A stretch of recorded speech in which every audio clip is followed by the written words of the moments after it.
শূন্য পকেট অভাব, তার পাল্টে গেছে স্বভাব। তার মনের রাজ্যে নিল দখল নতুন কোনো নবাব।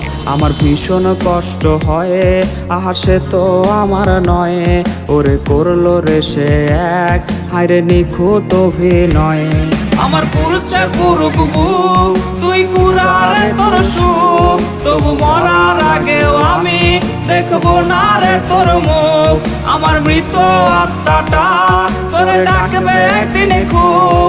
আমি দেখবো সেদিন তুই ওরে কেমনে রবি চুপ। আমার পুরুষে পুরুক বুক, তুই কুড়ারে তোর সুখ। তবু মরার আগেও আমি দেখবো না রে তোর মুখ। আমার মৃত আত্মাটা তোরে ডাকবে একদিন খুব। আমি দেখবো সেদিন তুই ওরে কেমনে রবি চুপ।